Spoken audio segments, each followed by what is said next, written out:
दोस्तों, वाल्मीकि रामायण के अनुसार भगवान श्री राम को 14 वर्ष का वनवास हुआ था। अर्धांगिनी होने के नाते सीता माता ने भी अपने पति श्री राम के साथ वनवास में रहने का निश्चय किया। उनके साथ उनके छोटे भाई लक्ष्मण ने भी वनवास में जाने का निश्चय किया।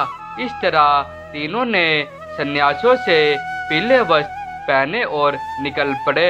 श्रीवेरपुर में नाव से गंगा पार करके वह प्रयागराज पहुँचे।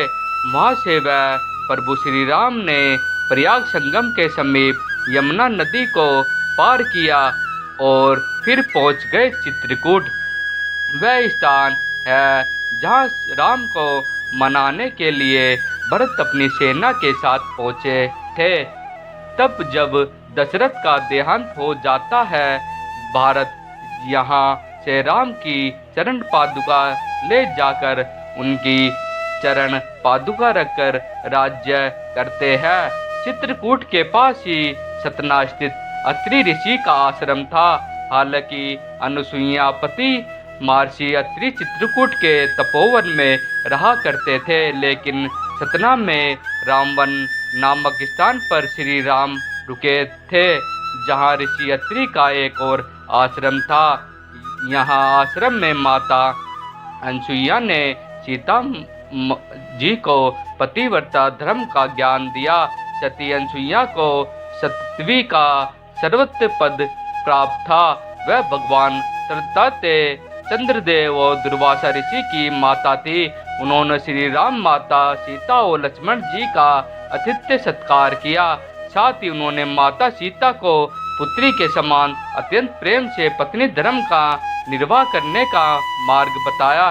इसके अलावा माता अनसुईया ने माता सीता को एक दिव्य साड़ी भी भेंट स्वरूप दी थी। कहते हैं कि माता अनसुईया की यह साड़ी स्वयं अग्निदेव ने उनके तपोबल से प्रसन्न होकर प्रदान की थी।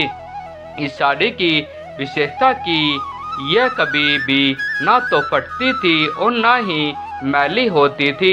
इस पर किसी भी प्रकार का कोई दाग भी नहीं लगता था। इस साड़ी में अग्निदेव का तेज विद्यमान था। जब माता सीता ऋषि अत्रि के आश्रम में आई तो तब माता अनसुईया ने उन्हें इस साड़ी को भेंट स्वरूप दिया था।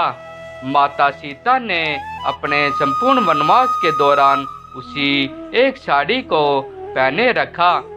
इसी कारण से सीता माता के वस्त्र कभी भी मैले नहीं हुए।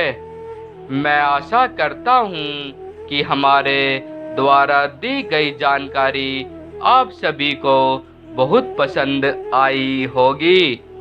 हमारे इस पोस्ट को अपने फेसबुक, व्हाट्सएप, इंस्टाग्राम पर ज़रूर शेयर करें। हमारे ब्लॉग को like, share, comment and subscribe ज़रूर करें, ताकि हमारे लेटेस्ट पोस्ट और नोटिफिकेशन प्राप्त हो सके। धन्यवाद। आपका दिन मंगलमय हो।